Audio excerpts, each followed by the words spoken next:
I'll let my co-host introduce himself. Please do.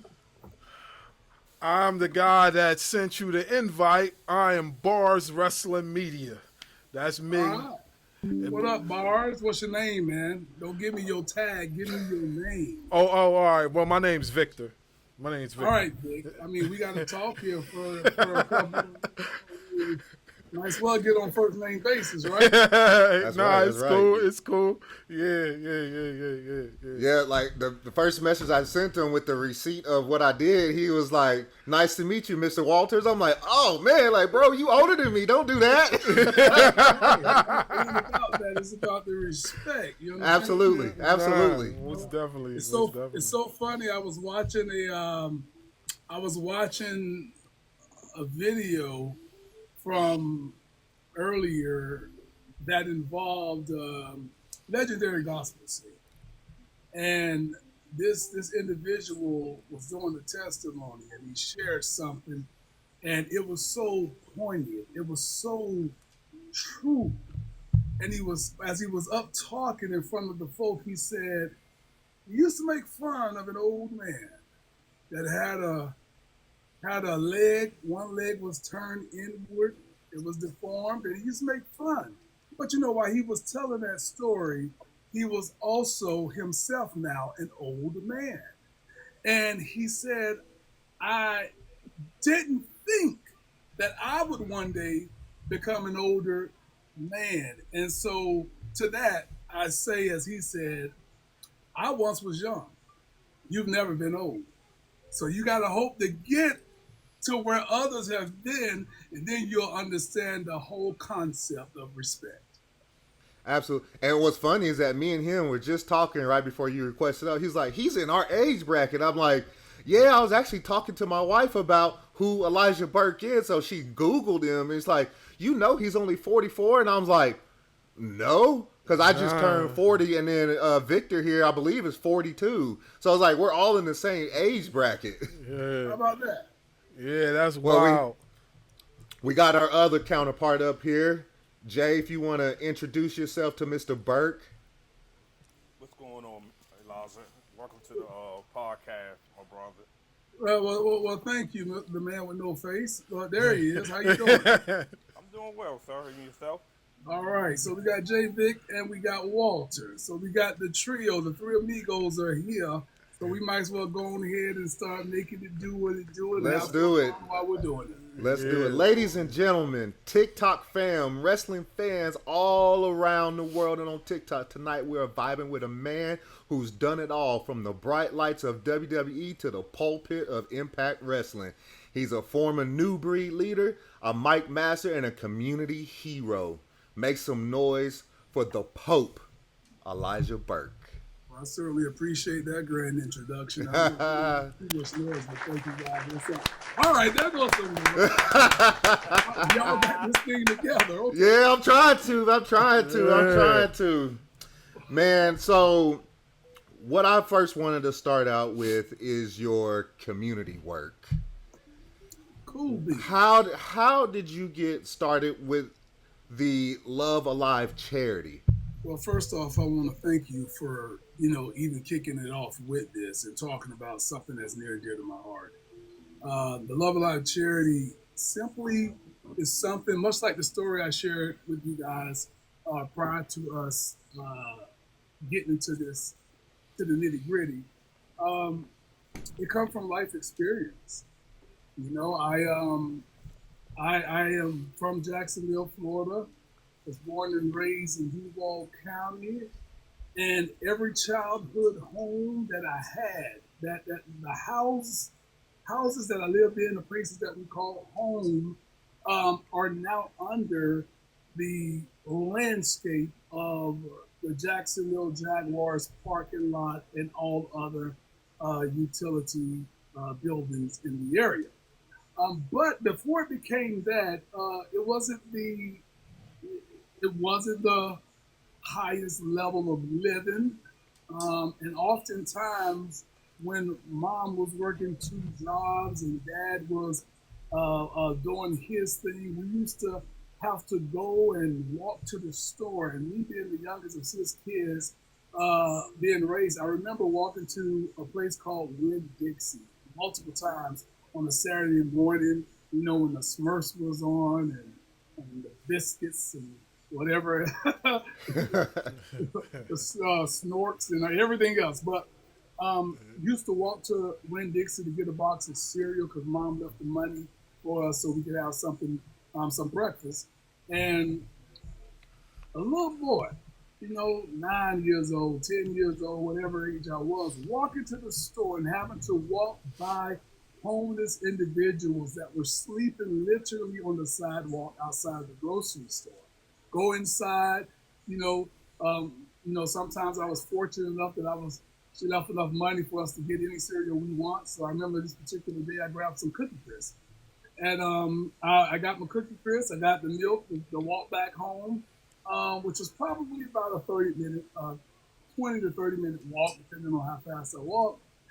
And when I come out the store, I'll never forget a grown man looking at this little boy and asking, "Do you have change to spare?" And that never left me.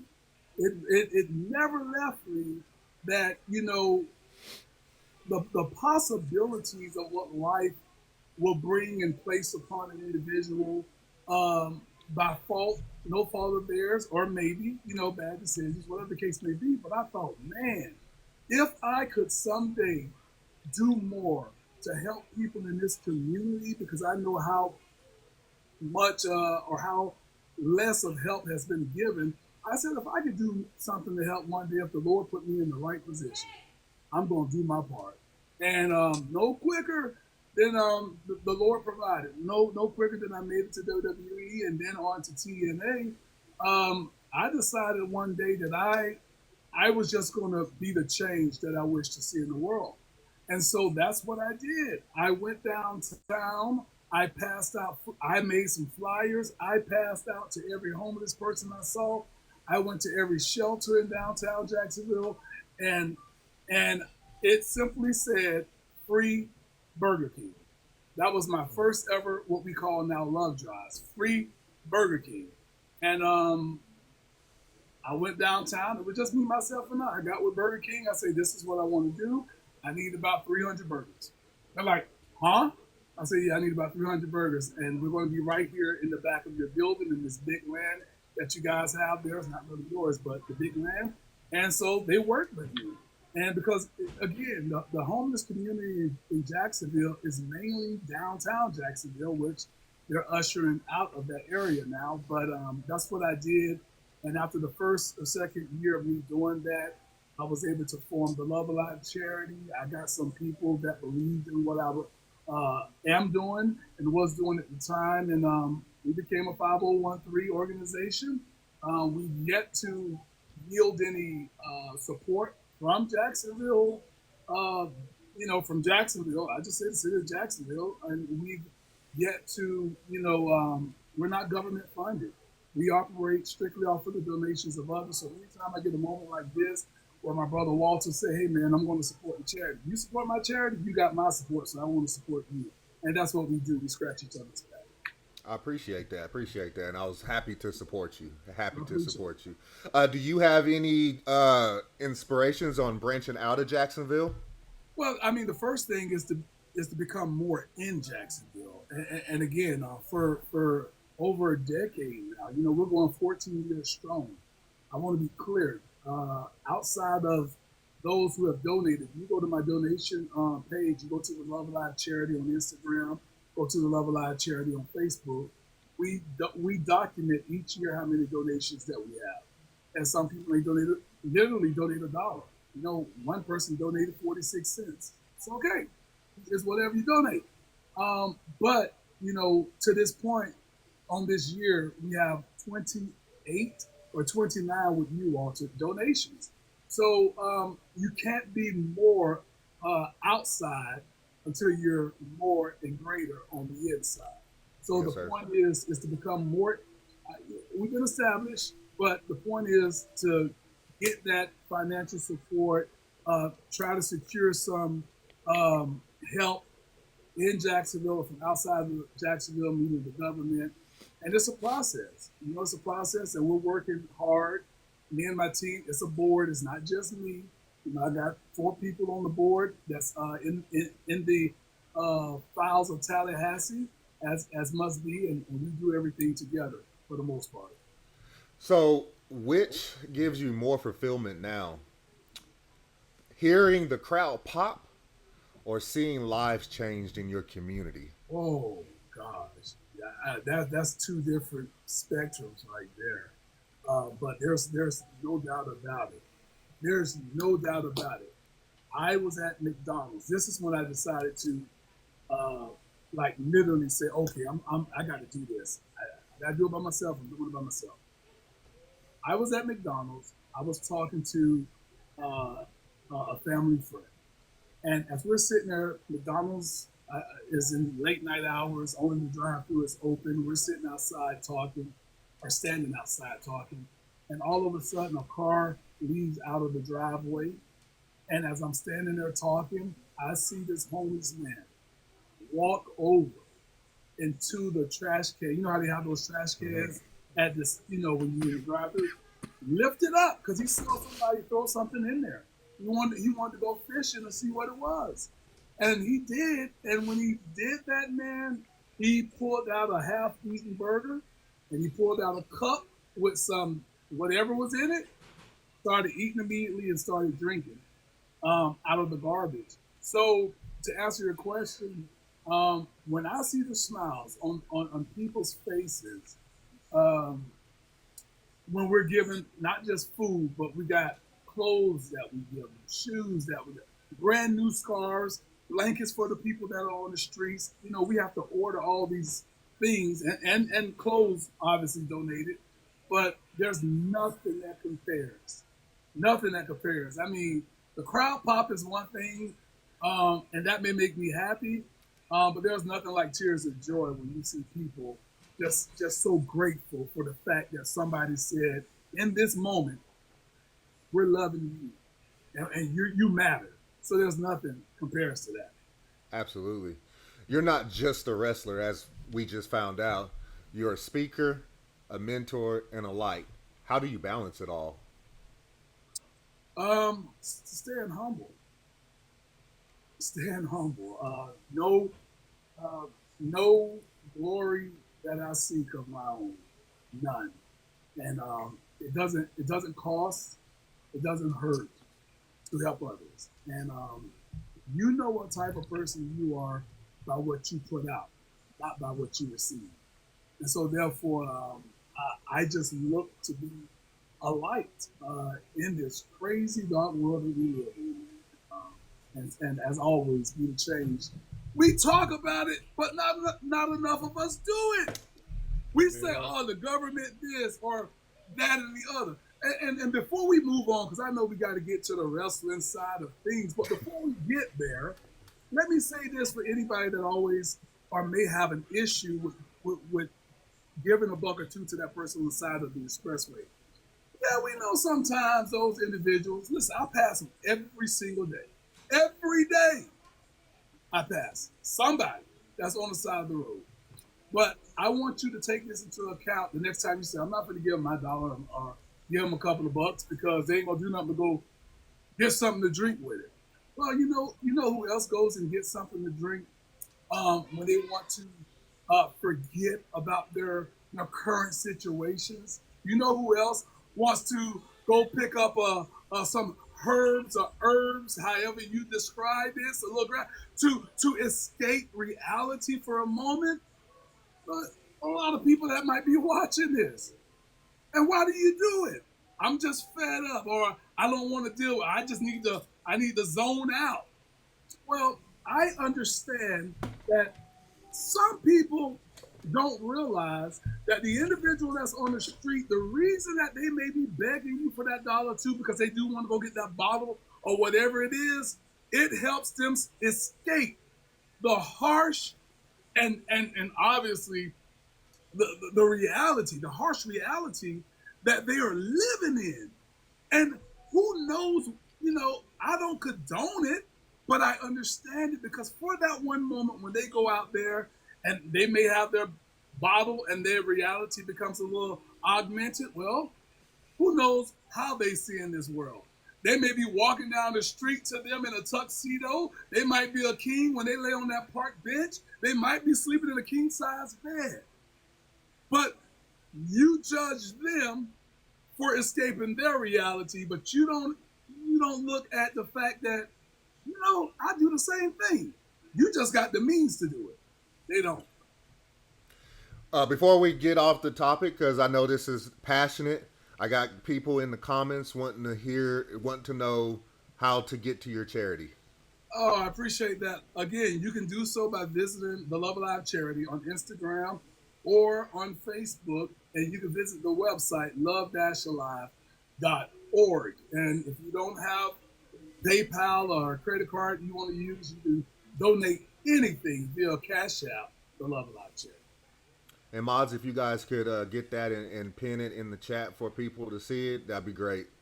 I'll let my counterparts here get to their questions, Mr. Burke. Yes, sir.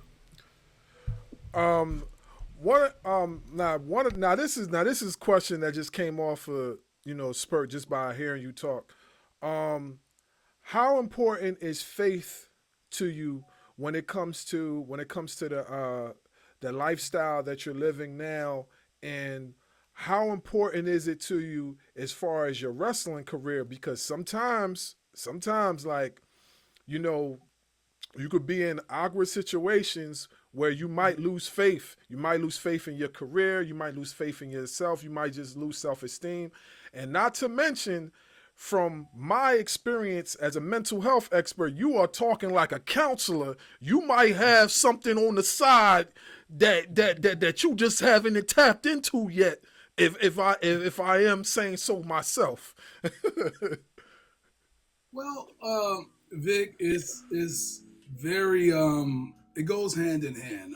It's something, I've been blessed to be able to convey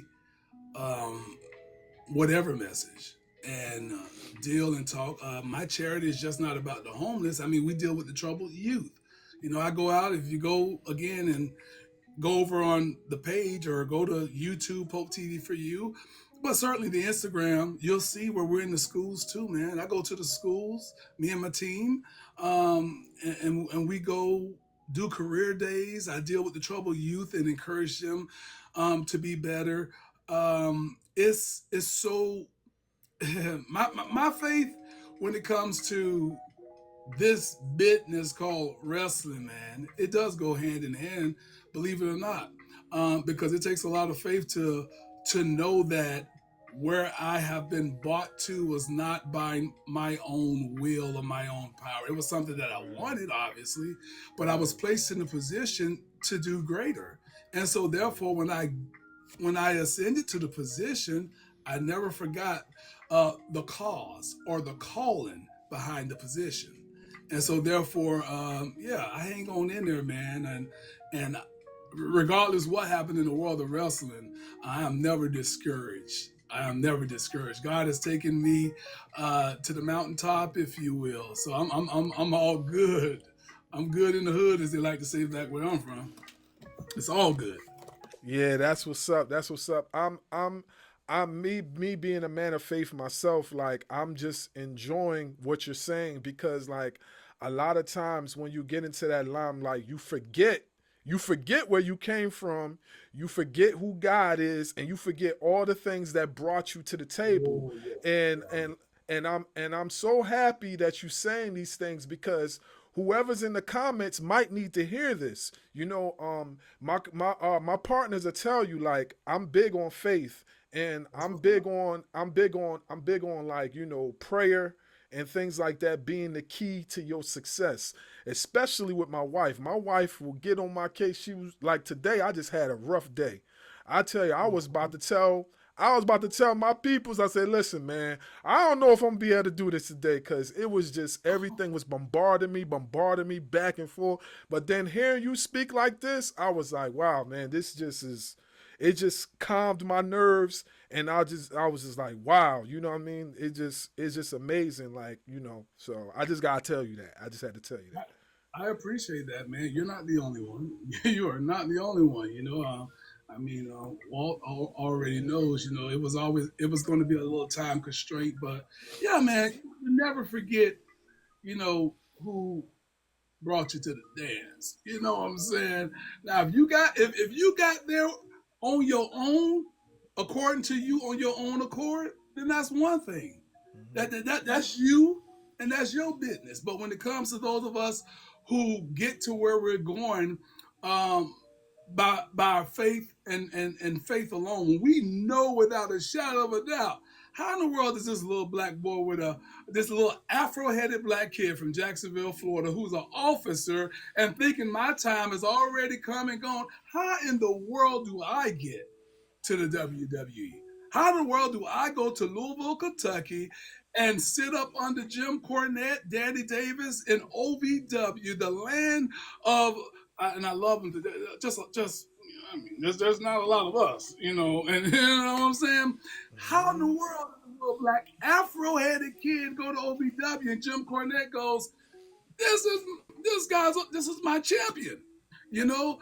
And so it's all about being, appointed. It's all about being appointed. And sometimes you're brought out of certain situations and put in current situations so that you can be that influence to others. So you can't forget it because you got to be the one to tell them. It wasn't by my own will or my own purpose or my own might. It was by he that is able to do exceedingly and abundantly. Above all that, there was no way. Let me tell you how it happened. And then I'll shut up or hush. So let me tell you how it happened. I was booking somebody in the jail, man. Now, man, I got a 350-pound, real life, fire breathing, barefoot walking, talking redneck who was my best friend at the time. He was my best. And me and him, we love. I used to beat him up. When he stayed on top of me, and I'm in size 15, so every time they walk, they just boom, boom, boom. He used to have to go upstairs. His mom's in the room drunk. Calm this junk down. I'm trying to sleep, But that was my boy, and we always had a dream. Obviously, we were Horsemen fans.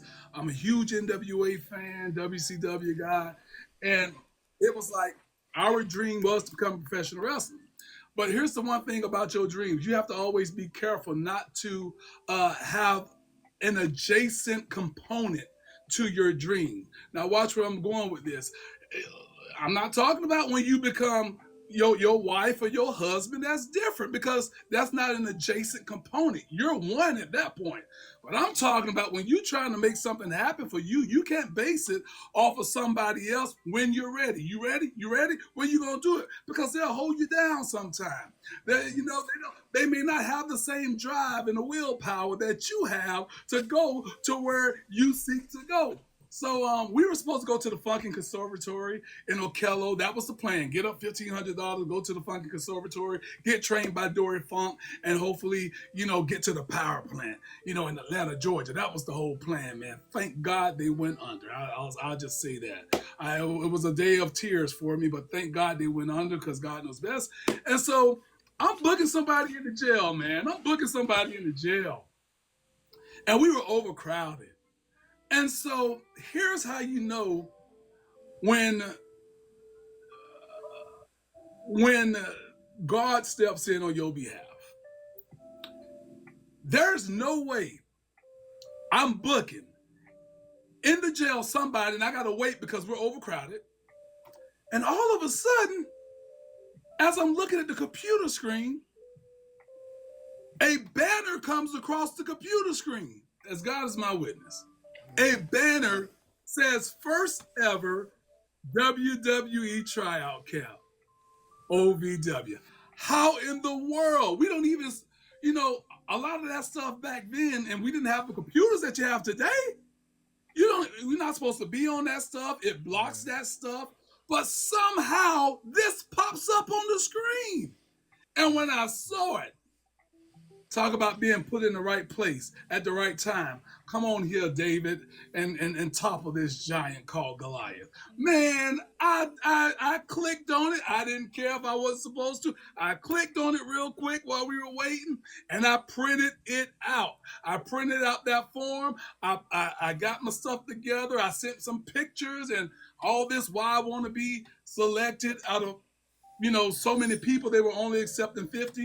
Sent to the Jim Cornette. Me and my girlfriend at the time sitting on the dock of the bay on a Sunday afternoon, I believe it was, maybe a Saturday. And we're sitting on the dock of the bay, baby. We got the lights out there. The sun is just shining so ever. And we are just railed back in my Camaro, dog, and we just chilling. We done fell asleep. And at the time, all of a sudden, my phone rings. And I pick up my phone. Watch this. I pick up my phone and I go,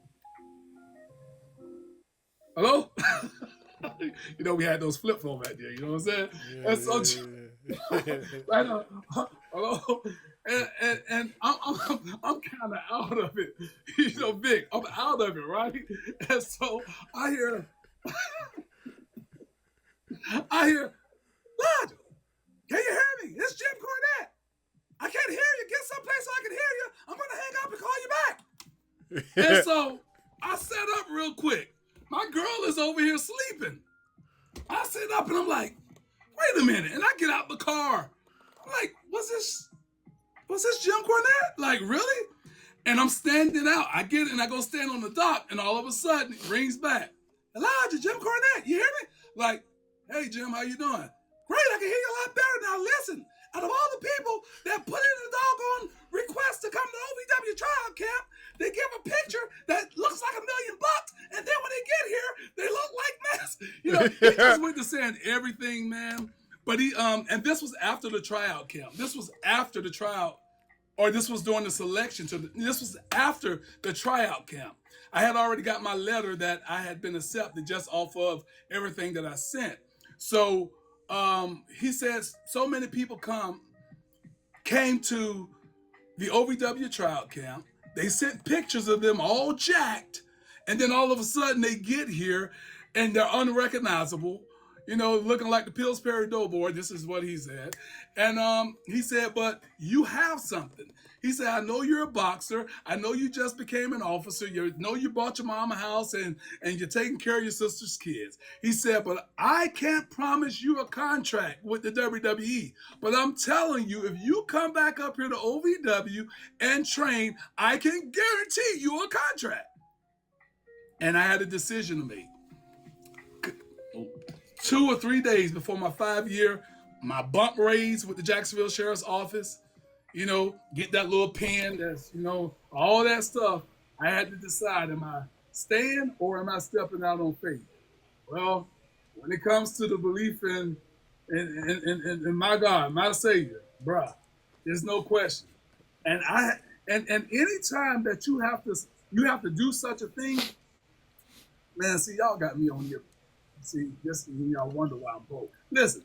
Hey, do your thing. Go ahead. When you are going to step out on faith, you don't worry about a safety net.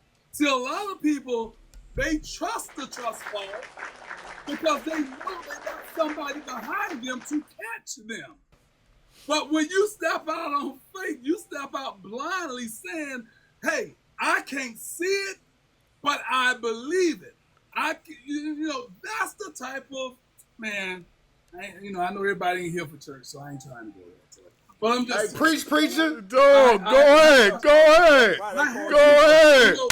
A lot of times for you to get to where you want to go, a lot of times for you to obtain the unattainable, to see the invisible, and the list goes on. The untangible becomes tangible.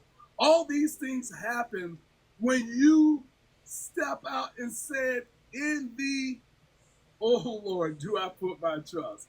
Because if he said it, it's going to happen. And I want to be clear. This was even said to me as I was a kid, because everybody used to, I used to go to the offering table. I used to get up to go to the offering table, please give me $1. If I got 50 cents and I go put it on the offering table, I'll turn around and do a Ric Flair strut back down the aisle. Everybody, I was that guy. Everybody laughed at that kid. Boy, you so crazy. Go sit down. But that has always been a dream ever since I was a kid, man. Ever since I was a kid. And for the first time in my life, I was seemingly alone.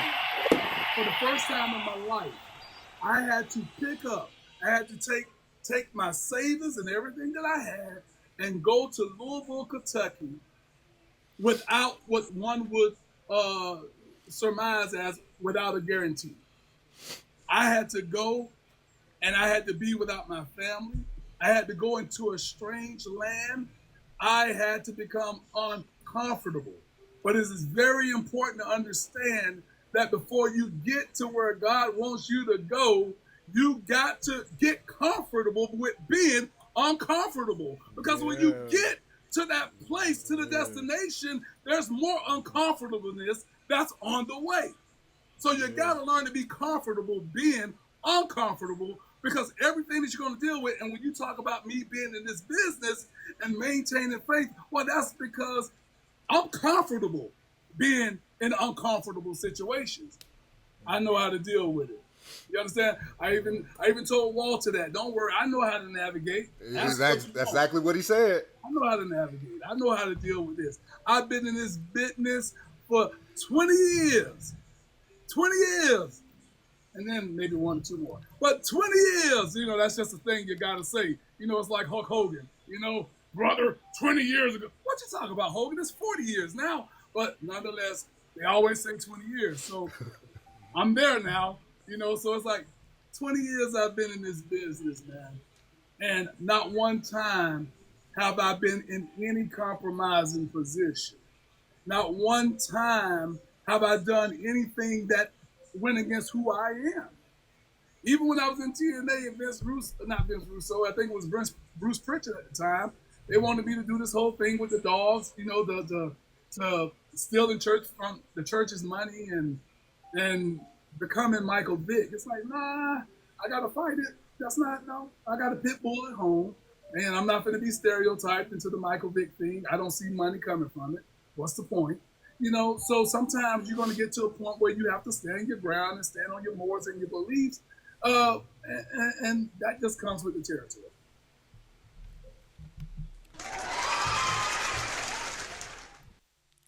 I know Jay got some questions, so I'm gonna let Jay go, and then we'll probably make the U-turn back.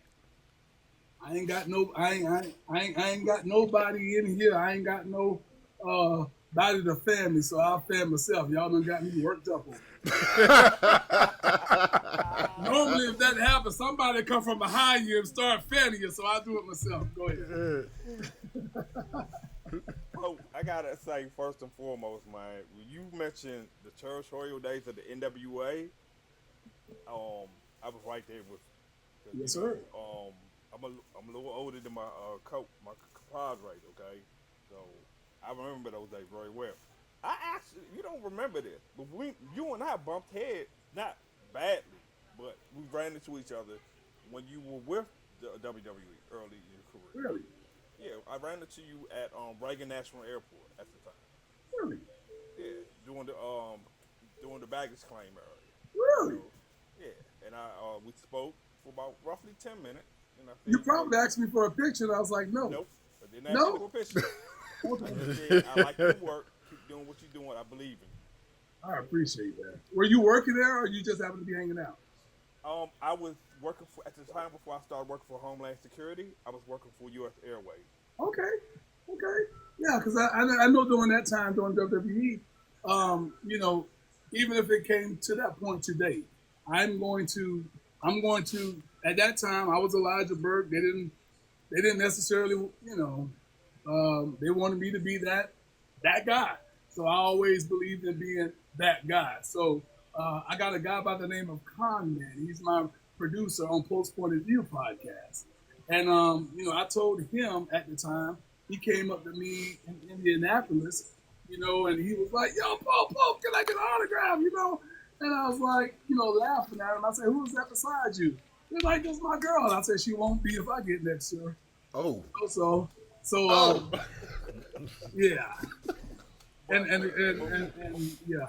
So yeah, before I fire my question, another thing I want to point out, I hear in your voice the conviction, the power of belief, okay? And I see and hear a lot of crime and a lot of playmaking. And I see in your physical appearance, you could be related to Prime. Are you, by any chance? are you talking Dion? Yeah. That is so funny.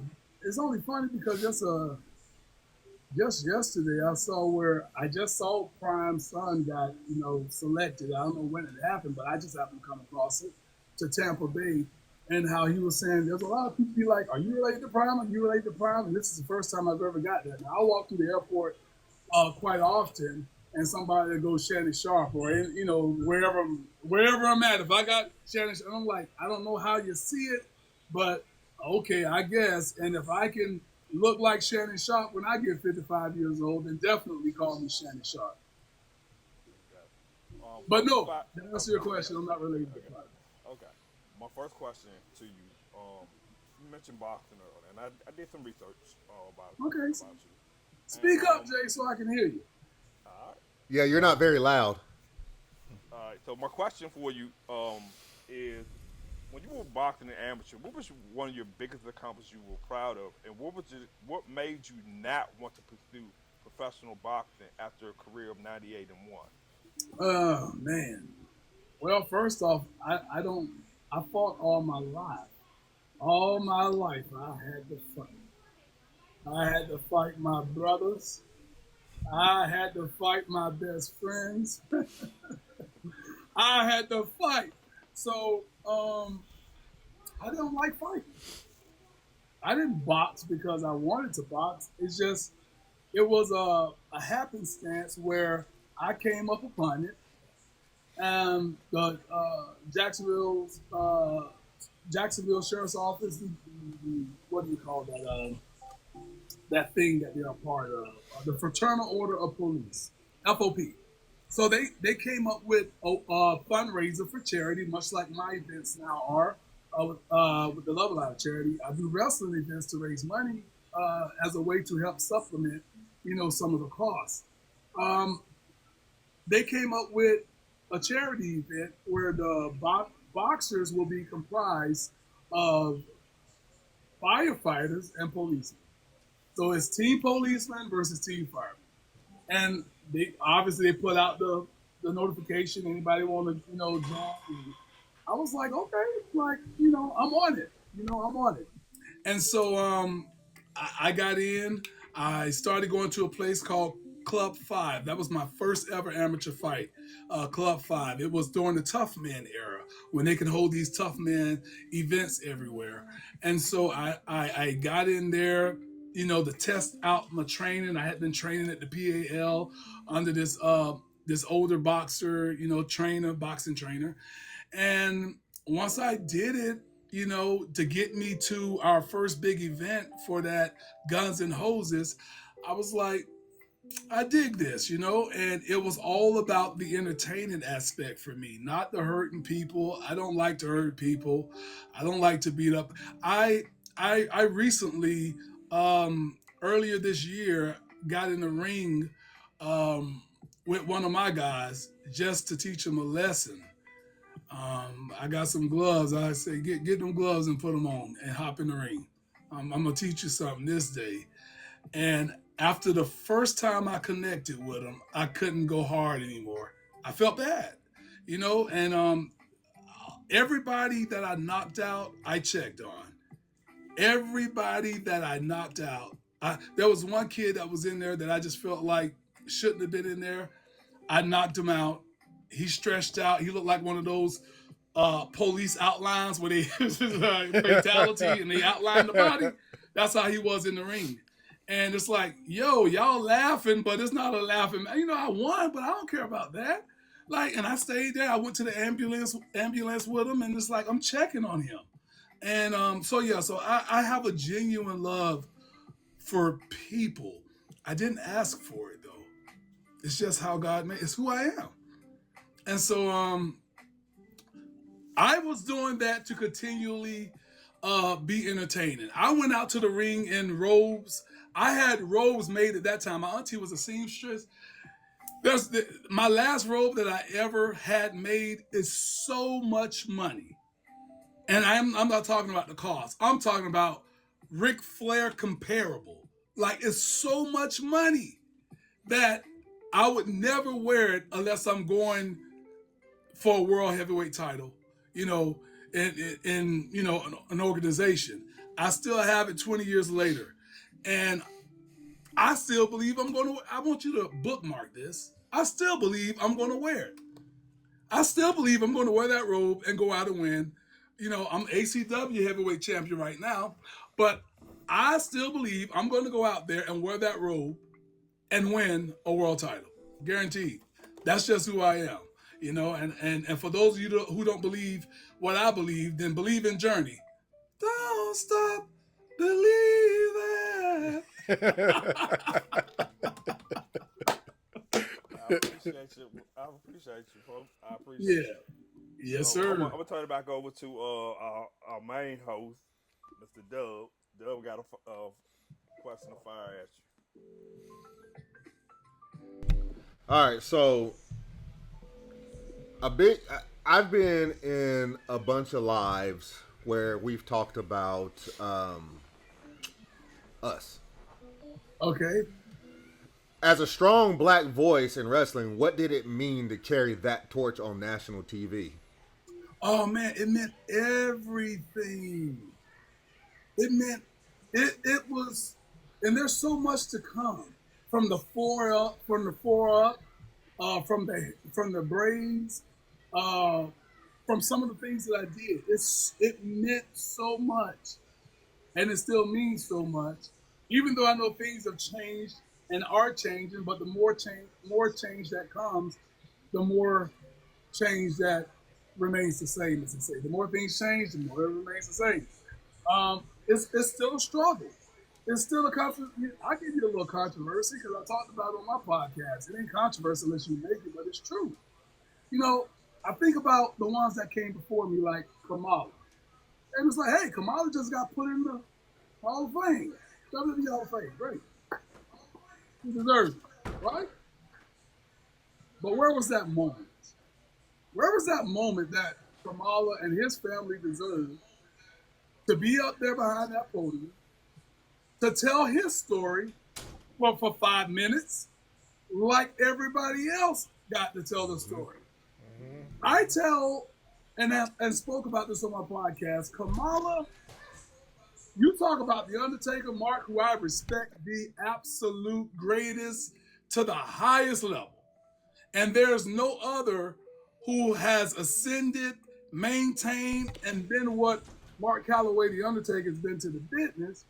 And they often tout his 30 years, dead man 30 years or whatnot. But there was one person that was more committed to his character than even The Undertaker.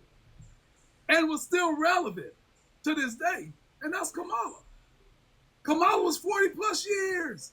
Every place he went, he was Kamala. And anytime they needed somebody to be a monster heel, to get some heat on somebody, they brought in Kamala. When Hogan left WWE, or F at the time, and went to WCW, guess who they brought in? Kamala. When they wanted to get Umaga over as the next, quote unquote, Ugandan giant or Samoan, bulldozer, who did they bring in? Kamala. Wow. So you look at the legacy wing of the WWE, which is supposed to be for those in the past who may not be remembered. Well, the hell with that. Are you kidding me? There's nobody. You still making Kamala toys. What you mean nobody knows who he is? I guarantee you they know Kamala before they do Tugboat, Typhoon. I mean, come on. And most only know him because of the Shockmaster. That's not a knock on him. That's not a knock. But the natural disasters, they went into the WWE Hall of Fame and they got a moment. They were only together for almost 2 years. Think about that. And Kamala, old Kamala, was there for I don't know how long, in and out. So it's always I take what I do, being a black man, right. I just actually saw my first comment. I didn't mean to look at it. I didn't know people was commenting. But he said I never seen Tugboat wrestle. But that's not to say Tugboat don't deserve it. Earthquake certainly deserved it and deserved it one of his own. But it's still a challenge. We still have an uphill climb. You understand what I'm saying? We still face those challenges as people of color to get our respect and our rightful due. That's just fact. That's not. I know a lot of people been getting on Triple H and all that stuff recently about all.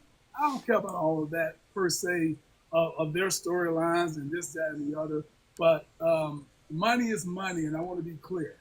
Anybody, as proved by Vince McMahon during the time, anybody that's put in the position and pushed in the position will be successful. That's just fact. So it's all up to the pencil. It's all up to the people behind the scenes to say this is who we want. And we see right now who they want. I'm gonna ask you one more question, and I'll give it back over to Barz. I know we're running low on time. Do you think the game is doing enough now to elevate black talent and tell our stories? What you mean game? You talk about the game we're in? Wrestling game, the wrestling business. I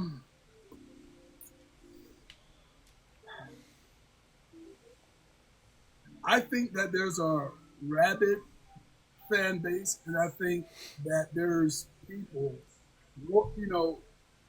more people that look like you and I that are now more involved, than ever in the wrestling business. As far as being involved, watching it, being fans and whatnot, I think they did a great. I think the business has at times done some great things with people of color, but it also comes across at times that it is done to, to pacify us, to shut us up. I'm still, to this day, I'm still waiting on a black man to lead the way, and we've had too many talented brothers and people of color to come along that have not been in the position to be the Hulk Hogan, to be the Stone Cold, to be the Rock, to be the John Cena, to be the Roman Reigns. We've had too many talented brothers to come along. Oh, what y'all laughing because I put the Rock in that equation? You're absolutely right. No, it's funny that you say that because the last time the Rock said, "I'm a black man." And that's what I was about to say. I've been in a lot of lives where, he only claims that he's black when it comes to his daddy, but any other time. But that's another for another day. No issue with Dwayne. Love Dwayne, but I included him for that reason. I'm talking about black. I'm talking about Grace Jones black. I'm talking about R-Truth black. Lead the way. Not in between to make to satisfy. No, let them lead the way. Be the guy, not a guy. The guy. Mm-hmm. The last time we had a world. Kofi is one of my best friends in the business. That's what I traveled with. He was under me before I left. And look at his title ring. What did you think about? Is it historical? You may say so. Well, we got first one. Nah. Where's that pacifier at? Look at this unceremonious loss. Kofi Kingston gets in the ring. Who did Kofi Kingston beat? He beat Bryan Danielson. Mm-hmm.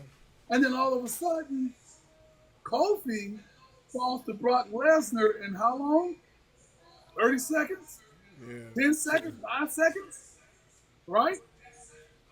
Daniel Bryan goes against Brock Lesnar, and it's a knockdown, drag-out fight. Okay, that's all I got to say. I'll pass it to you, Barz.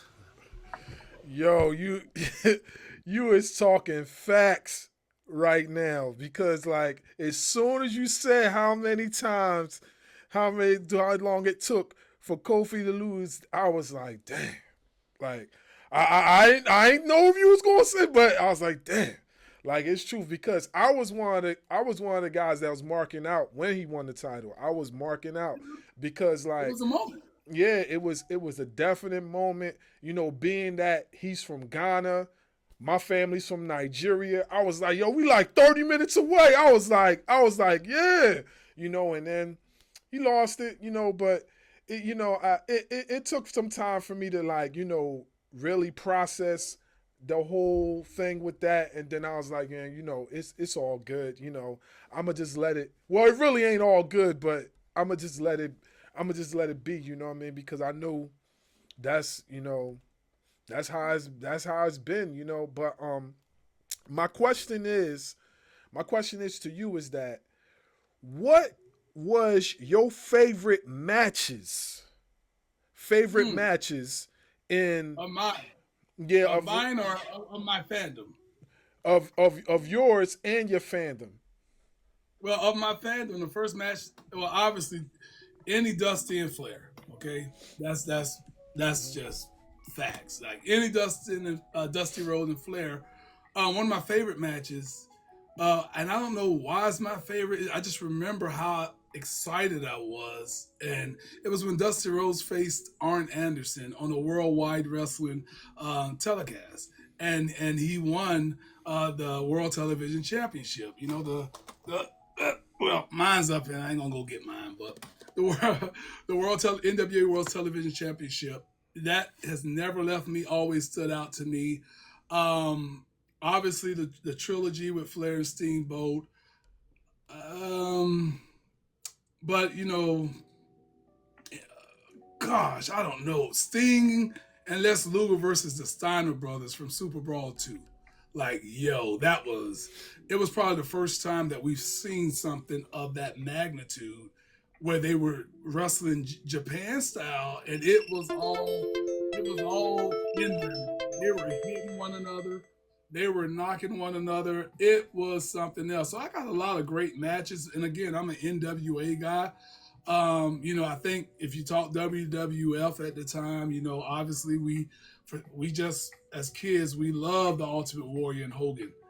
That matchup, WrestleMania 6. You didn't like that? Oh man, you couldn't have been. I mean, that would be like saying everybody can look back right now, Jay, and be like, "Oh, that match was horrible." Well, so was Hogan versus Andre. It doesn't mean it wasn't a moment. It doesn't mean it wasn't what I mean. Oh well, Ricky Steamboat and Macho Man. That was the match. Well, that match don't happen. Pontiac Silverdome don't sell out if you don't have Hogan and Andre on top. So that's what they came to see. Yeah, technically wise, Randy Savage and Steamboat killed it, but the attraction was still Hogan and Andre, and that was the magical moment. And it's funny that we talk about that today as I go in the woods for a second, but I'll come back out, I promise. We talk about that today because everybody now are experts. Everybody that sit behind this screen and every other screen and every keyboard, they're an expert on what's good wrestling. Good wrestling is not the wrestling that goes in there and is beautified through maneuvering this, that, and the other. That's not, technically it's good. Good wrestling is the wrestlers and the match that goes in the ring and have people salivating and dying to see that they're going to pay their money and say, yo, I gotta see this. So we hate on the Hogan antics now, but go back and watch any old match. It is the pageantry and the bigger than life that creates the atmosphere of what is really a good match. And you know how it's a good match? It's a good match because it's already sold in the idea before it even happens. That's a good match. It may turn out crappy or whatnot. I ain't talking Hogan Warrior from from Halloween Havoc. That was horrendous, we know, you know. But it's the best match the Warriors ever had. Somebody got to give some credit where it's due there. You know, it was the best match he's ever had at WrestleMania 6. I've never seen him have a better match. That was the very first match I remember watching with my father. Was WrestleMania 6, Warrior and Hogan. At that point, I was like, Warrior, that's my guy, and can't nobody tell me anything different. I will say we have hit that 60-minute point. It's up to you, of course, but if you're down for a few more questions, I'll stop you when I want to, if that's the case. Go for it. I do want to ask a question that I saw in the chat. What is something you wish you could have did in wrestling you haven't done? Manage. I think manage. I will, you know. I mean, I don't want to waste too much time managing, but maybe when my legs are being, you know, given up on me, then I can go ahead and manage. So I will probably. Somebody mentioned 3-minute warning. Yeah, that was one of my favorite segments ever. When Eric Bischoff did the, you know, did somebody say 3 minutes? You know, when they was doing the narrative. The writing, man. Sometimes it's related, sometimes it's excellent. They create moments. You got to give them that credit. But I don't know. I just would love to transition. Shout out to Gabby Tough. That's a joke from Post Point New Podcast. I think I would like to manage at some point. I just want to give back. You know, I create shows right now with All Caribbean Wrestling. We got a huge show coming up here this weekend in the Bahamas. So I'll be defending that title against Prince Abala. I deal with younger talent. I help them. I try to give back. Some of them might be in here now. So actually, some of them are. And I think, you know, my time in the ring begins to come to an end. I would like to transition over to management. I'm not doing commentary. People's like, why are you commentating? You know, you hurt, you injured, you retired. It's like, no, I'm smart, dummy. If they're gonna pay me the same amount of money to sit behind the table, why the hell am I get in the ring and take box? I'm gonna ask you one more question from the chat, and then I'll get back to my co-host here. Did you ever work with was it Skandar Akbar? Oh my gosh, dude, what's wrong with y'all? That's way before all our time. That was just a little. I ain't work with no Skandar Akbar. I'll just ask you questions from the chat, man. Oh, dang, that's common sense. Skandar Akbar was world-class championship wrestling, and after that, he was pretty much done. Pretty much. Go ahead, y'all. Now, so I just wanted to, you know, the reason why I said for me that match is because when Hogan got injured in the match and they had to end it quickly, that match wasn't supposed to end as quickly as it did. You talking about WrestleMania 6? Yeah. Never heard that. So when Hogan he injured his knee, remember when he went for the leg dropper and Warrior moved out of the way, then he started favoring his knee? Okay. Yep. It was a legitimate injury. Well, Jay, on the fly. Jay, I'm gonna let you hold on to that one. I'm not gonna debunk you on your own show, okay? But that was always a part of the plan. That was always a part of their plan. But if you say so, I never heard that. What I do know is that match, I've talked to Pat Patterson. Pat Patterson put the match together. Bless his soul, rest his soul, and the list goes on. That was always the plan. For him to miss the leg drop, old boy to get up, hit the rope, drop. 1, 2, 3. That was always the plan. I'm just saying from my point of view, I was just saying that's why from my point of view why I didn't like.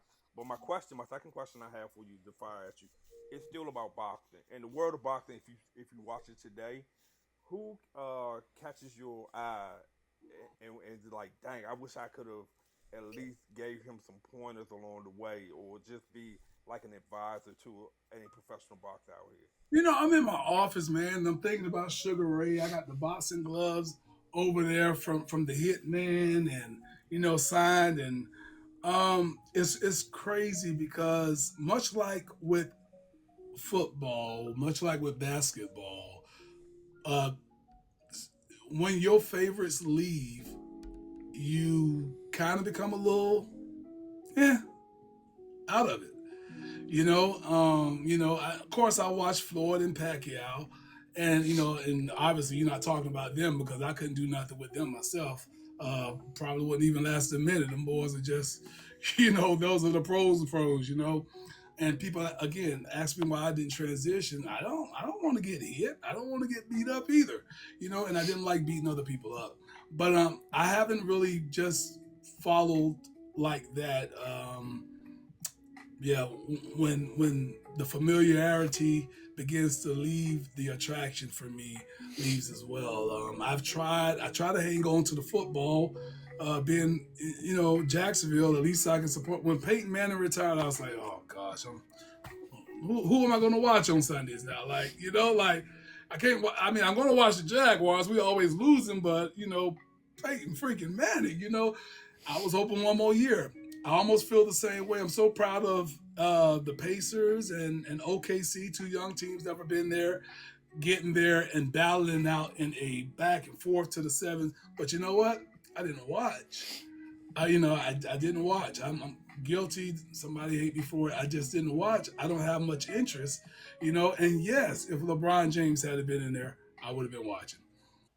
So it's like, God dang, man, we know his time is coming up. So I'm trying to find the next person, star in that league of basketball where I can go, this is who this is who I'm gonna get behind. This is the team I'm giving. I've always been a Lakers guy, so I'm gonna say Lakers, obviously, but this is who I want to get behind. Luka. Yeah, Luka just whined too much for me. And I hope you just stop being a whiner and become a dog, and stop arguing with the doggone referees. Like, bro, go out there and do what you. I'm gonna disappoint you. Pope. You gonna disappoint me? Yeah. Even though I live in Washington D.C., born and raised, my maternal side is from New England, Massachusetts to be exact. So I'm a Celtics fan. Oh, yeah. Pacers fan. Well, see, again, familiarity. I had no issue with the Celtics when they had their own big three or four, if you want to include Rondo. Everybody talk about James in the weak East, but this man had to go against Rondo. He had to go against doggone it. What's the big guy name? Y'all know. All four of them. Ray Allen, Kevin Garnett, and Paul Pierce. Thank you. Like, bro, come on. But yeah, so I know LeBron's time winding up, and I just have to stick with the Lakers. And y'all might go, well, why LeBron? Now, I like to support people of class. I like to support people that are a great representation of us.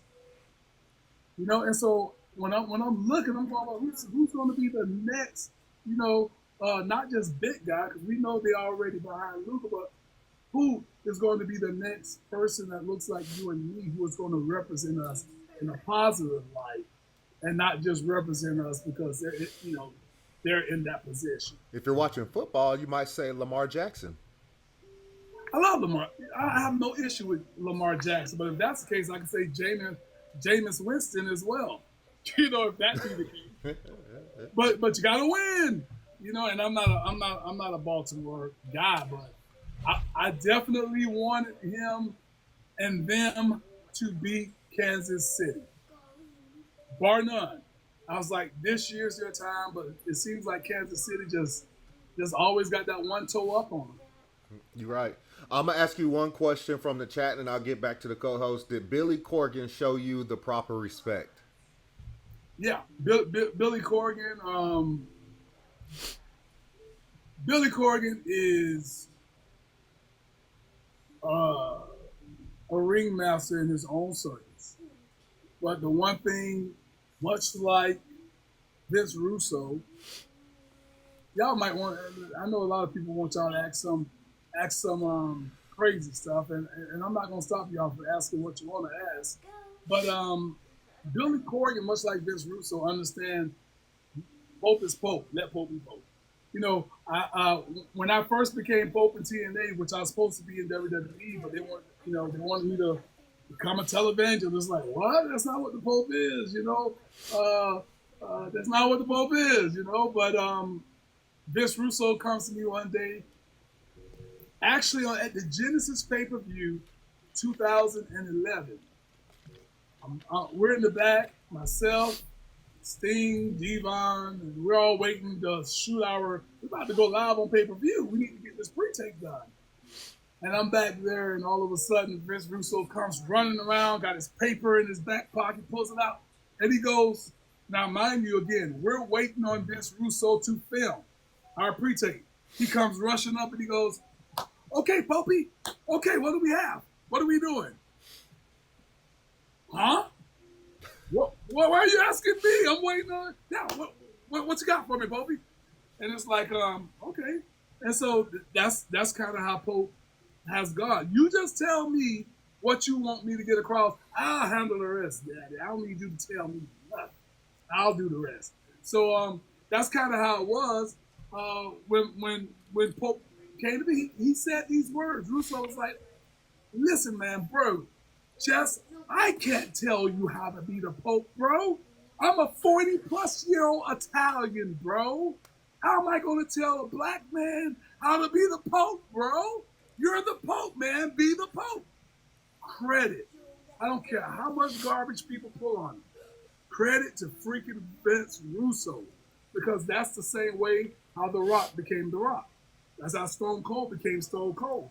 I'm not putting myself on the level. I'm telling you the process is pure, where you just let an individual who know who they are be themselves. 100. Go ahead, guys. Have you ever wrestled for O'Shea promotion? No, I've heard a lot about them in recent times, or people have asked me that in recent times, but I think they're based in Atlanta. Yeah. And it's rent. What's the young man's name? Darius Carter. Darius Carter. You know, I got a chance to work with Darius. In the NWA, they brought him in. I don't know whatever happened. Yeah, he disappeared. He came in. He was there for a couple of tapings, disappeared. And I reached out because, we talked while he was there. And when I no longer saw him, I had to hit him up to let him know, hey, man, what's going on? Especially when it's, when there's very few of you around, you gravitate to one another. Like, hey, yo, I'm just checking on you, reaching out, yada, yada, yada. And I think he had some personal issues that he had to deal with, or family issues that he had to deal with, whatever the case may be. I never saw him again, and now he's doing the O'Shea promotion. So, more power to him. And if the opportunity comes up where we talk business, I would definitely do so. But yeah, I would love to be a part. But they're doing a good thing. They're doing a good thing, representing in such a good way in Atlanta. So more power to my brother Darius. Yeah, I got about 15 more minutes for y'all if y'all want to go. But I got about 15, 20 more minutes. Okay. Yeah, I would love to see you in that promotion because they, I believe they had Sheldon Benjamin over there a few times, and they had Cedric Alexander over there as well. And I was like, dang, like when you were talking, I was like, yo, that'd be dope to see the Pope over there, like, Word. Yeah. Y'all, you probably, if I had to go to that place, it's a little dark over there from what I've seen, so I might have to be darker. If you get my drift. So, I don't know if you want that version, but who knows, Oh man, well, I'm just in a room talking with my brothers. Walt didn't inform me that it'd be so laid back to where I felt like I was talking to my own brothers in the hood and all that. But I've really enjoyed this, and I am enjoying it. And yeah, man, y'all. That's what we are. We are priding ourselves on just being three laid back dudes that love wrestling.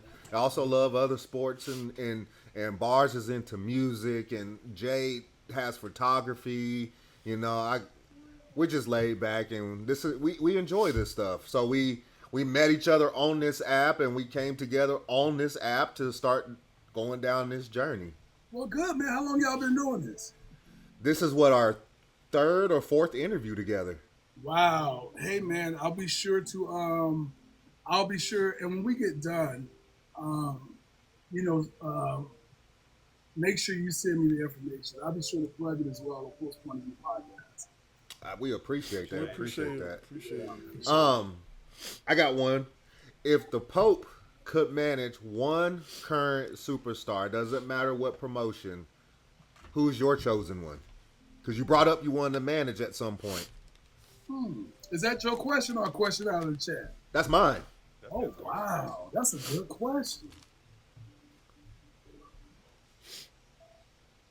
If I could manage someone right now, and this is not about being the chosen one, but who could benefit. Who would you choose to be your guy? Yeah. That's what I'm saying. Who could benefit? I don't want to just tag. I'm talking about getting someone who could benefit from being managed by Pope.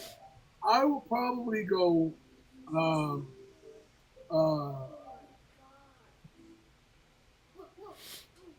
What's the kid? Jeez. I'm looking at him. I'm looking at two of them. What's the guy named from AEW? The black kid. That's Jack. Swerve? The Jack kid. Kevin Knight. Powerhouse Hobbs. Oh, Powerhouse. Oh, yeah. Powerhouse. Yeah. Good pick. Yeah, that's a real good pick. Yeah. Just someone who could benefit from it. Powerhouse Hobbs, or what's the big boy named Keith? Keith Lee? Keith Lee. Oh, yeah. What about Oba Femi? Oba, what isn't he with He's NXT. Oh, yeah. Well, nah, that brother's doing good. I mean, he definitely could use. I would definitely choose him too, because the wrestling is one thing, but to be a top guy, you got to be a talker, and not just be able to talk, but be able to captivate while you talk. And so it's very, those things go hand in hand, man. And him, definitely him. So those would be like my probably top three. Now I'm trying to go. No, Trick Williams don't need no that. I'm trying to go. I'm trying to go to the lighter side of things and see if I can find one over there. I'm trying to think. But I can't think of one. So do you think that's why when WWE put certain guys with somebody like a Paul Heyman, their career trajectory just like skyrockets, because at that point they don't have to really worry about talking. They have a Paul Heyman to do the talking. All they got to worry about is what's going on in the ring. Yeah, well, as soon as you get with a Paul Heyman, you're with Paul Heyman because Paul Heyman made sure you got with him. Paul Heyman is a very intelligent, cunning, and I mean that strictly the way the Bible says, cunning individual. And when he's sold on you, he's gonna make sure you like put him with me, give him to me. And that's why we're seeing what we're seeing now. And I'm pretty sure that, they may be adding some to the mix just to add for whatever reason. But yeah, when Paul Heyman gets his hand on anyone, gold is in their future, stardom is in their future. And Brian Breaker, he's destined to be their next guy. That's why they got him in that. And he'll be the guy that breaks off and topples Seth Rollins when Seth Rollins is champion. Yeah, I wouldn't be surprised if that happened at WrestleMania. I got one last question about it, and then I'll let the guys take it. Carmelo Hayes. Thoughts on Carmelo Hayes and what they're doing with Carmelo Hayes? Well, to be clear, what are they doing with him? Exactly. It reminds me of in a way of me. Sometimes it's disheartening to see, and so therefore you don't want to watch it. It's like it's disheartening. Super talented, good-looking brother, No Diddy. And I just had to get that in there on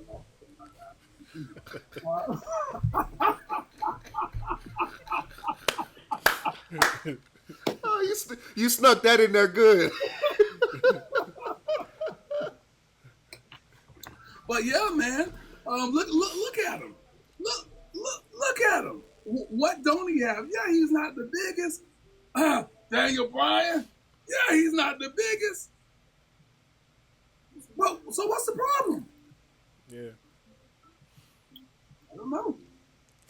So my thoughts are I don't have any really except what's the issue?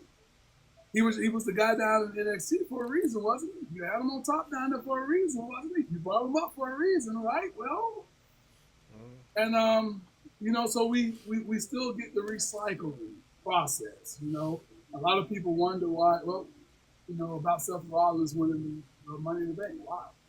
Did he need it? Who could have benefited from it more? Is the question. And the obvious answer is so many other people.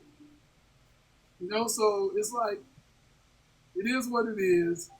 And again, Carmelo Hayes, he's very, very talented, and I hope they do better about it.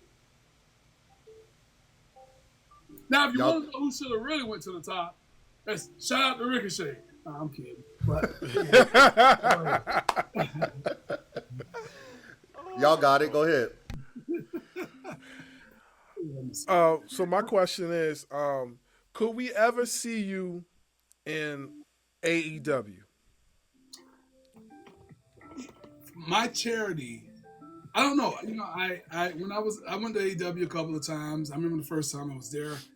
I just so happened, I didn't even know it. I was, getting me, I was in catering, and the guy turned around. He's like, "Oh, Tony Khan, nice to meet you. Fan of your work, yada yada yada."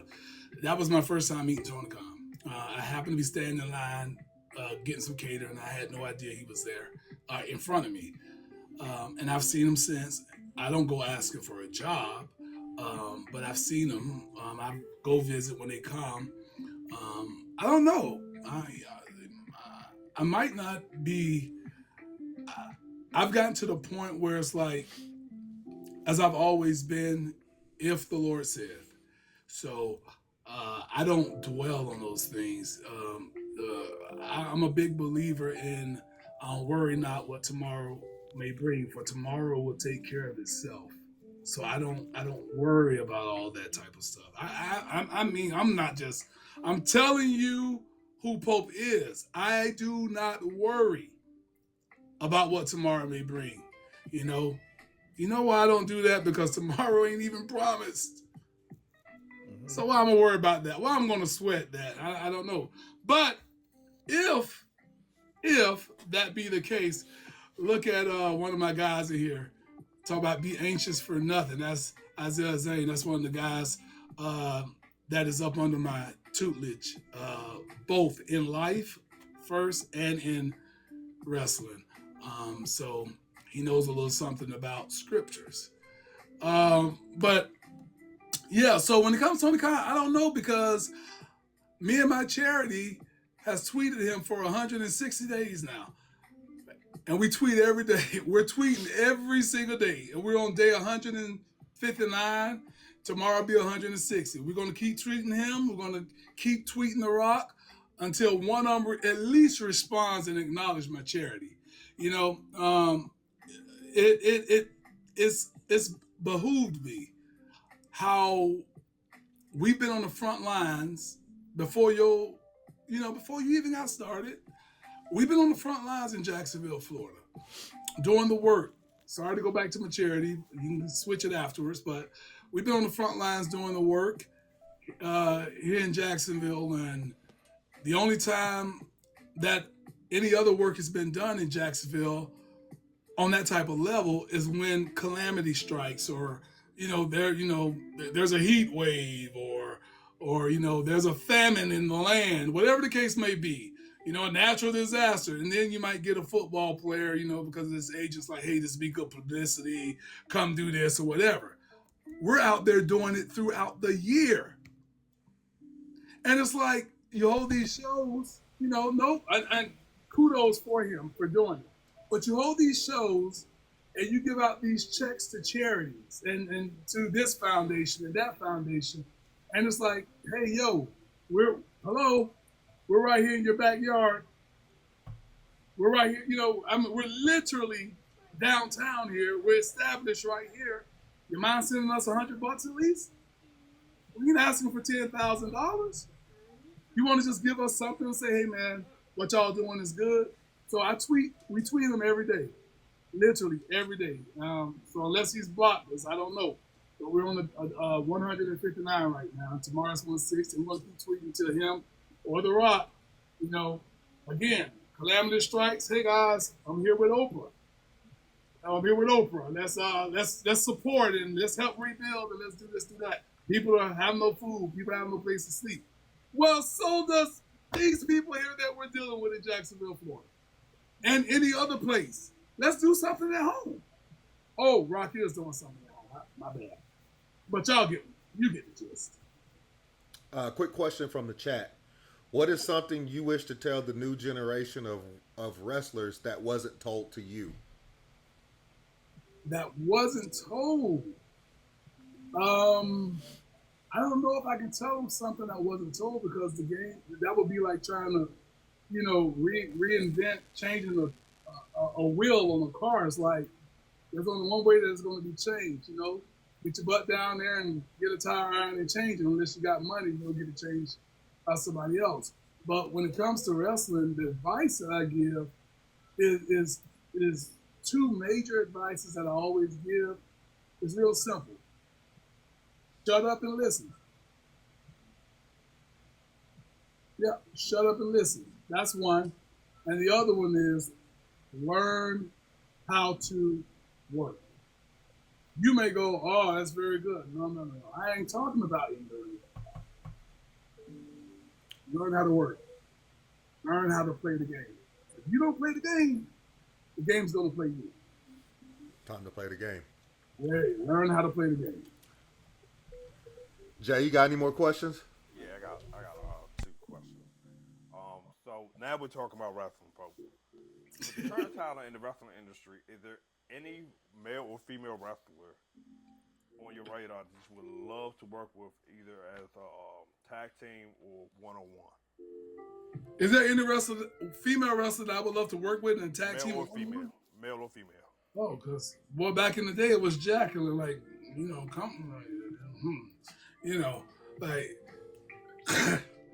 talent-wise. Okay, just to give me time. Give me time. I'm going to listen. Lord, take these thoughts out of my head. Because the first thing I see is Jacqueline in that red bathing suit. Believe me, I understand. That's the time I ran into you, but I told you about.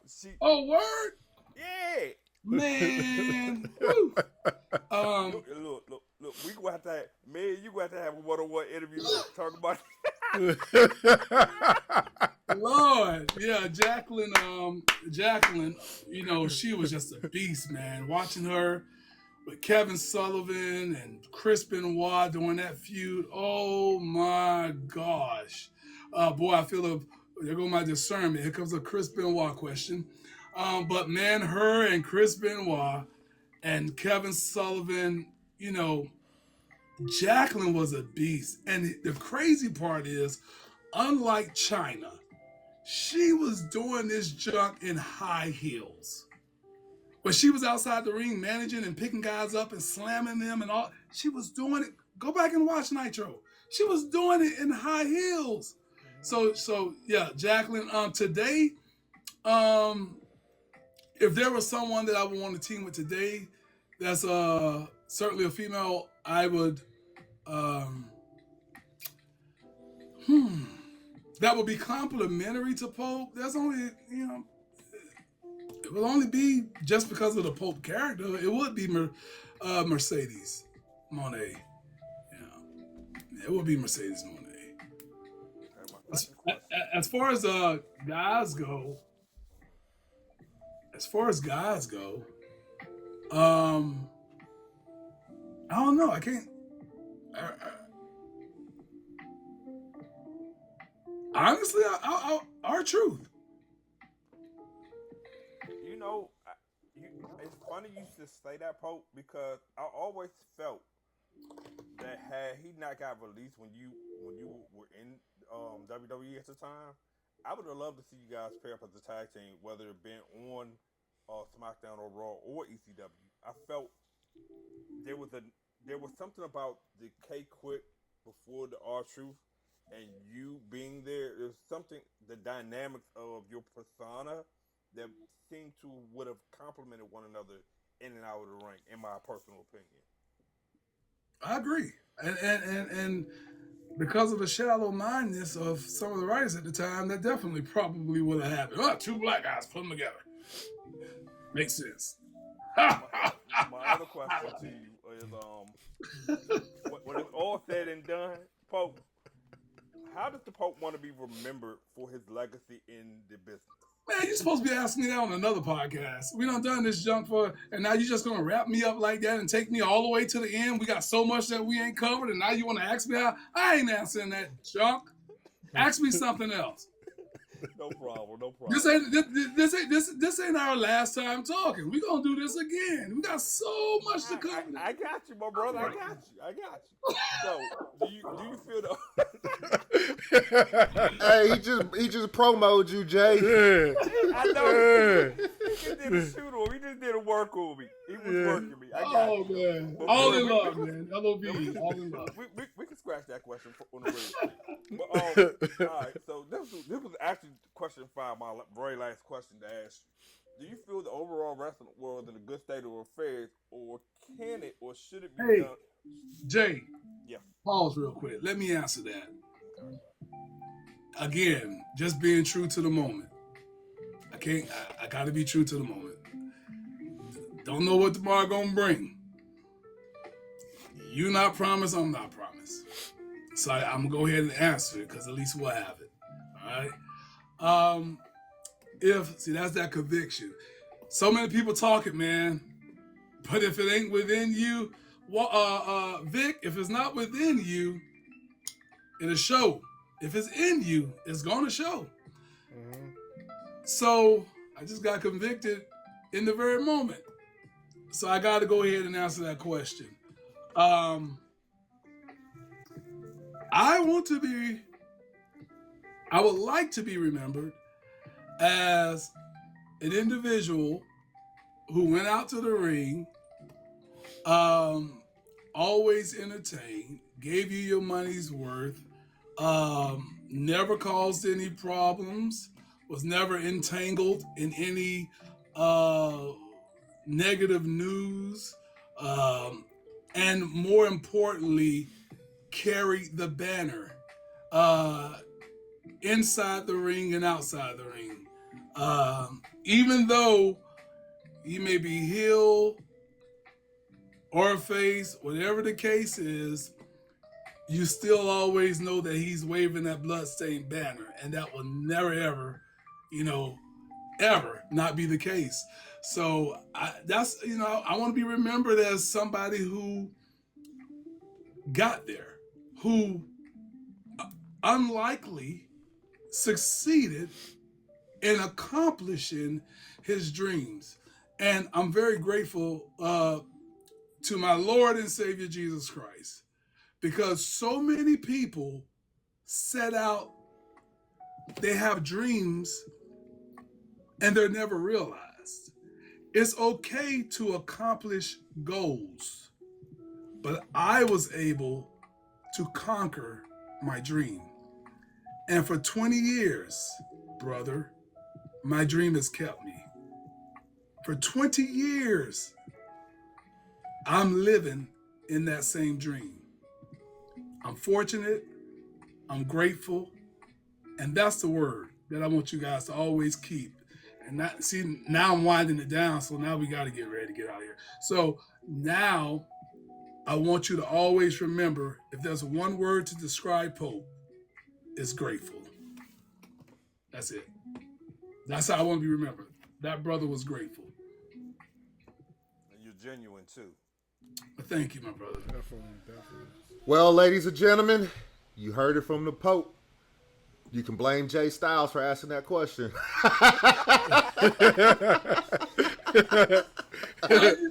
You just kind of got to one of those serious moments, and I would be doing my job as a podcast journalist if I didn't have a question like that to throw out there. No, that was great, man. And what was your other question that you was asking before? I don't want to take that away from you. How do you feel about the overall state of professional wrestling? Do you feel it's in a good state of affairs, or should more to be done to improve the overall product, regardless of the promotion? I think wrestling right now is probably more marketable than it's ever been. I think the WWE in the next few years we're going to see some things that we probably never thought we'd see. So it's tricky. It's tricky because right now it's so oversaturated. Wrestling is so over. Too much of a good thing becomes bad. Bad. What's your favorite food? Somebody tell me. What's your favorite food? My favorite food actually is chicken. You can eat chicken every day, right? No, I don't. No, I say you can. Pay attention, Jay. No, I'm saying I can't. I'm saying I can't. Oh, you can't? Well, is that because of medical, physical, whatever? Medical. Okay. Well, if you could, would you? Yes, I would. And then guess what'll happen? You'll get tired of it. Too much of a good thing becomes bad. A kid will love ice cream. Ice cream. Too much of it becomes a bad thing. Now they got a tummy ache. Now they're sick. So even with wrestling, social media, and the list, TV, the list goes on. Too much is bad. Well, maybe not even social media, but yeah. So too much of a good thing becomes bad. And right now, wrestling is so oversaturated that it's like, bruh, just give me the results. I'm not gonna spend my life watching 10 hours of wrestling a week. That's just crazy. So that's how much, but it's good. It's good because there's options for the wrestling fans. There's options. But now everybody got to divide and they got to say, okay, I'll watch this. I won't watch that. I'll watch that. Much like what's coming up with the Saturday night main event, Evolution, the NXT Great American Bash, and AEW All Texas. All in Texas. All on one weekend. Like, if any one of you told me that you're going to watch every bit of all of that, call me back so I can hang up in your face. Yeah, it's a lot. Not a chance. It's a lot. I'm in the business, not a chance that I'm going to sit and watch all of that. And AEW is 6 hours by itself. So make that 12 to 14 hours of TV. Mm-hmm. Not a chance. Hey, Paul, this is the bonus question towards okay, man. What you just said. With tribalism, how do you feel about a lot of wrestling fans, especially the IWC, being tribalist? People need to shut up, and I don't mean those that are being tribal. I'm talking about those that are saying they shouldn't be tribal. Well, what is basketball without tribalism? What is football without tribalism? Well, they're in one league, yeah, but you're still rooting for one team. You know how many people hate the Pacers? Hate they? I ain't gonna say all of them, but I saw this little thing that was done on Jimmy Kimmel. Pacers fans hate OKC. OKC fans hate Pacers. Okay, let's go on a bigger scale. Celtics, Lakers, tribalism. Just like I'm sorry to disappoint you, Bob. So if y'all ever get to the point where y'all like, just enjoy wrestling, they are enjoying wrestling. That's why there's tribalism. If they weren't enjoying it, they wouldn't be taking sides. Yeah, but it's all, we should just be supporting wrestling. Well, they are supporting wrestling. And they got a voice to talk about or take sides. That just makes wrestling more interesting. When did that come about? How did that come to be? That came during the Monday Night War era. Before that, there was just a preference. After that, there was, we got to take a side. We're choosing sides because WWE fans felt like they were responsible for having WWE come back, or WWF at the time, and WCW fans felt they were responsible for WCW becoming the number one promotion. So you can't take that away from the fans. They pay their money, and you pay your money, and you just enjoy it. Let them choose whatever side they want to choose. That's the beauty of wrestling. It makes it that much more interesting. I'm turning it back over to Dub. No, well, I want to make sure that Barz didn't have anything else before we close it out. I just wanted to say, I just wanted to ask this one question real quick. So, you are quite the belt collector in OVW. I'm looking right here. You had the OVW Heavyweight Championship. You had the OVW Television Championship. You had the OVW Southern Tag Team Championship. You was the most improved wrestler of the year in 2010 and Pro Wrestling Illustrated. So you conquered everything in OVW. How? Or what he's looking for? He's looking for the plaque. He's looking for that plaque is around here somewhere. Are you looking for that plaque?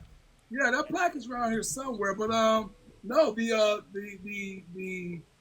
PWI award that was from 2010. During my Pope run. Yeah, that was during my Pope run. And again, I was going to. Yeah, man, OVW was home, man. And again, I know a lot of people, maybe you guys, y'all might have had something to say about Jim Cornette at some point. But here's the actual title that I used that was given to me for TV before they made my white one. I don't know if you guys saw me with my white television title. That's they had that custom made for me. Billy Corgan. That's put up somewhere, but this is the title that I kept on television. And I don't know, man. Everybody may have had some stuff to say about Jim Cornette, but I'll say this about Jim Cornette. Just like with Vince McMahon, they know money when they see it. I don't care where they stand at in whatever side and how they view people, but they know money when they see it. And anytime that you're in the business, you understand the money making process. Regardless who it is, you go with it. And that's only because with Vince McMahon, much like with OVW at the time, with Jim Cornette, that was their baby. That business depended on drawing people in and making money, outside of the little supplement that it was getting from WWE. They was making, they were running shows before they got signed to developmental. So if they didn't make money and they didn't draw people into the house, then OVW would have ceased to exist at that time. So same with WWF. Vince went where the money was, regardless of who it was. Still mad that they didn't do nothing with JYD, but that's a story for another day. Yeah. I know we got plenty more for you, but time is money, and I know your time is valuable. Before we get off here, would you like to plug in your charity one more time for the chat? I appreciate it. Guys, again, love-live.org. $1 help makes a difference in the lives of others. It's been a challenge, but 14 years later, we're still doing the do here in the city of Jacksonville. So if you get a moment, go read our mission statement. Find out what we do. Look at the videos. Go to the bottom of the website. We got video links. You'll see where several talents have come, whether that's Tyrus from Fox News, whether that's Red Velvet from AEW, whether that's Flying Brian Pillman Jr., a.k.a. Lexus King, JTG, and the list goes on. They were all Rebel. Don't forget about Rebel from TNA and AEW. They all come down on their own dime just to partake in helping and in feeding and clothing and assisting the homeless community in Jacksonville. So if you got a moment, again, love-alive.org, or you can donate via Cash App. The Love Alive charity. And of course, every Saturday morning at 9 a.m. Eastern Time, Open Pollo Del Mar, we're dropping our edition of Post Point of View every single Saturday, and that's on every podcast platform. You can find us, listen to us, and hear your boy really going in. Well, From the square circle to the streets, from the pulpit to the people, the Pope isn't just a character, he's a movement. Give it up one more time for Elijah Burke. I appreciate it, guys. Thank you so much.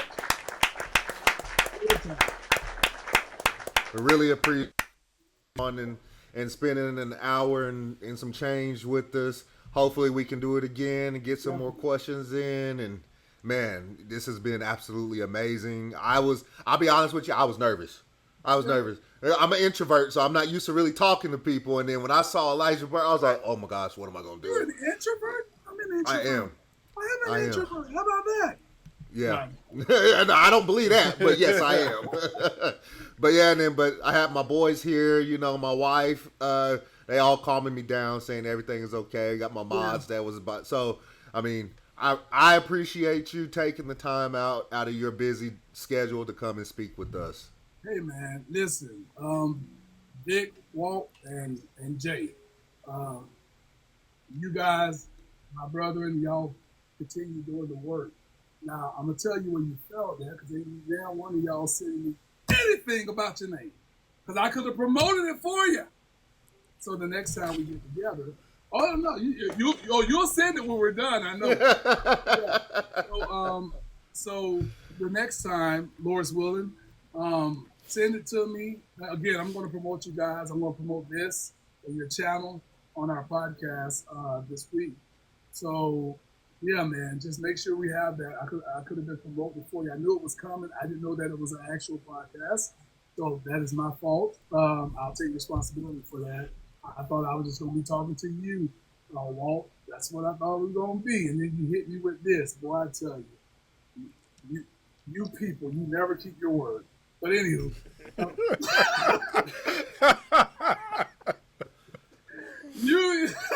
you get it. But nah. Listen, man. Again, before I leave, I just want to say that I feel like I'm sitting at a barbecue joint, man, and talking to my cousins, talking to my neighbors, my friends, whatever the case may be. I just feel like we just all got in here and caught up. I want to thank you guys for the hospitality. I want to thank you guys for the respect. And I want to thank you guys for keeping it 100 in making sure that Pope's story, not just from a wrestling standpoint, but from a life standpoint of what I'm doing with the charity. I appreciate you guys for, sharing that with your viewers, your listeners, and I look forward to doing that again. Absolutely. I think I already follow you, and I think Barz and Jay, if y'all don't follow him, follow Pope. I follow him. I follow him. And then we'll get you the information sent over, even if it's just, I guess I could do mine and Barz, and then Jay could do that, and then we can, or Barz is the one who came up with the name, so Ring, Ropes and Turnbuckle podcast. So I'll let Barz send you the information on the podcast itself. Okay. All right, man. Are y'all on other platforms, or you mainly doing Yeah, we're on other platforms right now.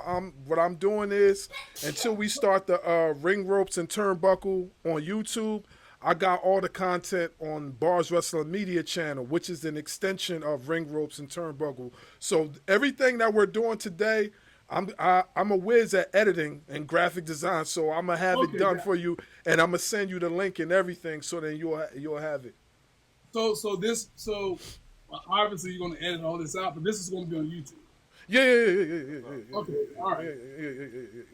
Yeah, he's the one he's like the whiz when it comes to all this stuff. So he'll get our YouTube page up and going, and then he'll edit this, and he'll send me a copy. He'll send Jay a copy, and like you said, he'll send you a copy.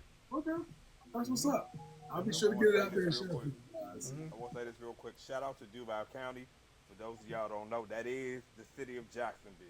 That's right. They need all the love, support, and help that they can get. I've been down there. My mom, who used to work for AT&T, that used to be their global headquarters at one time. I'm very, very deep rooted to the city of Jacksonville, and for the Pope being a product of the city of Jacksonville, I feel like we even more connected to one another. So with that, please do all you can to support his foundation, his charitable work, as well as the city of Jacksonville. Hopefully, the city of Jacksonville will bestow upon their son the key to the city and more, because he's well deserving, his charity deserves it, and the people of Jacksonville deserve it. Thank you so much, Jay.